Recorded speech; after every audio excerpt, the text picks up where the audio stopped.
뉴스 브리핑 일부 하겠습니다. 지금 윤석열 대통령 탄핵이 지난 토요일 12월 14일 국회를 통과해서 헌재에 넘어갔습니다.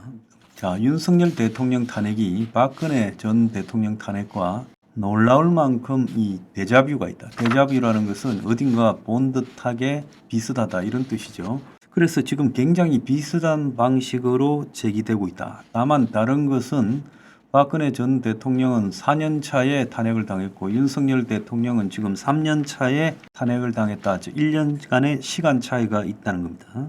자, 그래서 현재 보수가 매우 혼란스럽습니다. 그래서 어떤 사람들은 계엄 자체가 위법이 아니다고 이야기하고 있고 윤석열 대통령이 현재 투쟁을 통해서 복귀할 거다라고 믿고 있고 어떤 사람들은 부정선거 진실이 밝혀지면 모든 것이 정상으로 돌아갈 거라고 말하고 있습니다. 그래서 거리에서 지금 많은 투쟁을 하는 보수층이 이런 생각들을 다 하고 있어요. 이게 현실입니다. 자, 이에 반해서요. 보수 언론조차 지금 굉장하게 비판을 윤 대통령을 향해서 하고 있어요. 자, 전체 언론 지형이 제가 볼 때는 한 8대2 정도로 보수에 기울어 있는데 보수의 대표적인 조선동아 두 언론이 사설이나 논설을 해서 굉장히 비판을 하고 있습니다. 동아일보는 청강암 논설 주간이라는 사람의 명의로 그 칼럼에서 탄핵 의결로 막 내린 정치, 초보자의 무모한 내란 도박, 윤 정치 입문 8개월 만에 대권을 가서 당선이 되었다. 운이 굉장히 좋았다. 자, 그래서 그 운에 기대어서 굉장히 독선 오만 불통이었고 그 결과 무모한 계엄 도박을 정치적으로 위기에 몰리니까 시도했다. 구차한 변명과 남 탓은 할 필요 없고 거짓말도 그만하고 모든 책임은 내게 있다고 언행일치를 보여라 이렇게 말을 했습니다. 자, 조선일보는 이 토요일 날 윤석열의 강 넘어 이재명의 강이라는 논설식장 박정훈 칼럼에서 탄핵으로 가닥 잡힌 윤석열의 강을 채 건너기도 전에 국정 혼란을 부추기는 이재명 리스크가 등장해서 우리 앞을 막고 있다. 자, 그래서 이재명이는 계엄을 저지한 주역이지만은 다음 대통령이 이재명이 돼야 된다는 건 아니고 그가 혐의 12개를 짊어진 채 형사 피고인 신분으로 대통령이 되겠다라는 데 대한 국민이 거부감을 갖는 것도 적지 않다. 범죄 혐의의 진실이 가려지기 전에 조기 대선, 즉 윤 탄핵에 대한 헌재의 탄핵 인용으로 조기 대선이 주어지면 이재명은 판결이 나기도 전에 대선에 당선이 될 것이다. 자, 그래서 조기 대선이 지금 가시화되어 가고 있는데 이재명 리스크에 대한 의문에 대해서 답할 것이다라고 말을 했습니다. 그러면서 윤은 스스로가 자멸했다라고 이야기하고 있고요. 그래서 윤의 최근에 이 계엄 관련 담화들이 고립된 정신세계를 보여주고 그가 왜 대통령직에서 배제되어야 되는지 더욱 확신시켜주고 있다. 탄핵 코스는 피할 수 없는 외길 수순이고 현재의 결정이 나올 때까지 찬반 대립이 있겠지만 그리 오랜 시간이 걸리지 않을 것이다 라고 말하고 윤은 이제 할 수 있는 것이 없고 현대 역사에서 비극적인 방식으로 종착역으로 가고 있다. 자, 이제 윤석열과 결별하고 윤석열의 강을 건너야 된다 이렇게 말을 하고 있습니다. 자, 그런데 조선일보가요 지금 오늘 아침에는 윤석열과 박근혜는 다르다라는 제목으로 국정농단 의혹 이후 박근혜 전 대통령은 단 한 번도 여당 보수 진영을 붙잡은 적이 없고 고개를 숙이고 홀로 돌을 맞았다. 이번에는 윤이 여러 차례 담화를 통해서 지금 강경 보수들을 끌어들이는 전선을 만들고 있다.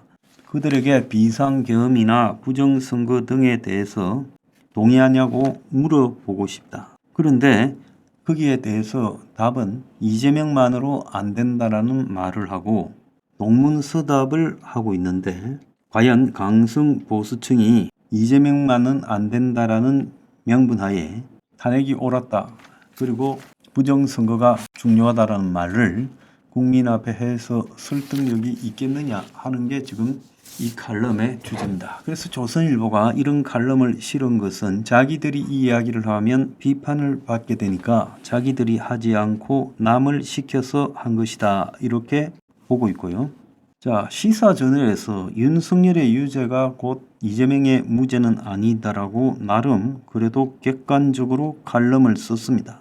그래서 이재명이가 지금 졸렬한 재판 지연 작전을 중단해야 된다. 그래서 지금 야당이 탄핵을 남발하면서 윤을 흥분시켜 계엄을 유도한 일정한 책임도 있다. 그런데 최근에 이제 조국이 풀어줘야 된다, 이런 이야기까지 하고 있고, 이재명 대표에게 법적 정치적 면죄부가 윤의 탄핵으로 주어지거나 이재명 범죄가 정당화되어서는 안 된다. 자, 그래서 이재명 또한 12월 6일 대장동 벽현동 이 재판에 불출석했는데 이 재판부는 위정교사 무죄 재판부와 동일하다. 검찰이 이재명이가 계속 갑작스러운 불출석을 반복하고 있는데 이런 식으로 재판부가 불출석을 허가해 주는 것은 상당히 유감스럽다, 이렇게 했고요. 또 공직선거법 1심이 11월 5일 날 유죄로 끝났는데 2심 재판을 앞두고요. 법원에 송달 서류, 소송 기록 서류 접수를 배문부재, 집에서 아무도 없다라는 이유로 피고인 또는 그 변호인은 사임해서 교체 중이다, 이런 이야기를 하면서 지연서를 쓰는 것이 옳지 않다고 하고 있습니다. 자, 그래서 저는 이런 생각을 해봅니다. 지금 우리가요, 매우 현실적인데 집중해야 된다. 저는 뭐 부정선거 규탄을 하는 분들이나 또 윤석열 탄핵 후 복귀를 주장하는 분한테, 계엄이 정당화한다는 분들한테 뭐라 말을 하고 싶진 않습니다. 그런데 우리가 여기에서 굉장히 집중해야 될 것은 이재명 저지에 또 노골적으로 지연되고 있는 이재명 재판 등을 규탄하는 데 힘을 모아야 된다 생각합니다.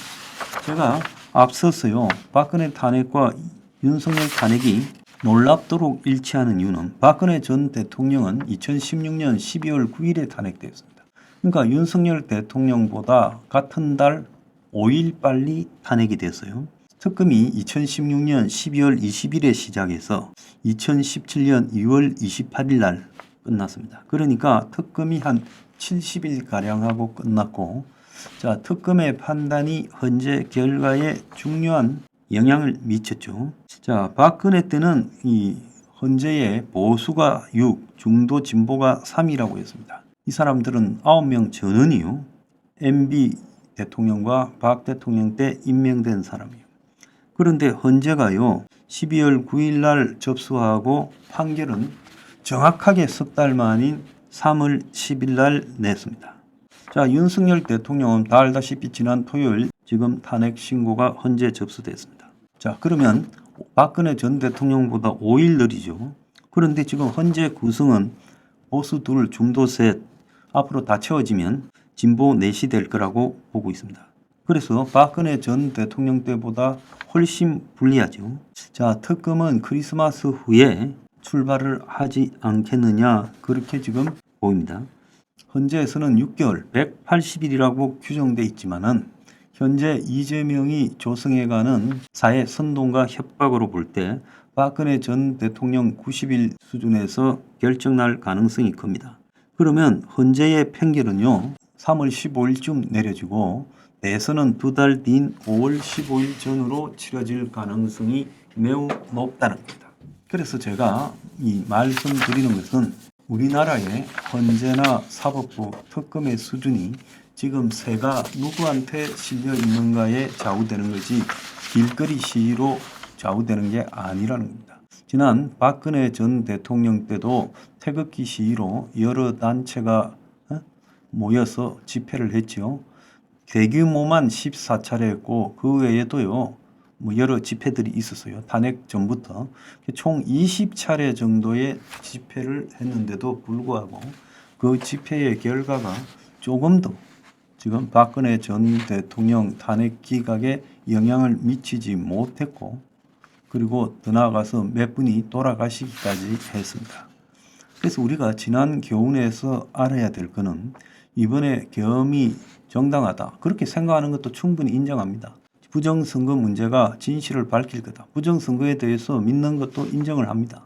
그런데 과연 그런 운동이 결과론적으로 이재명 당선을 막고 윤석열 복귀를 갖고 오는데 영향을 미치겠는가?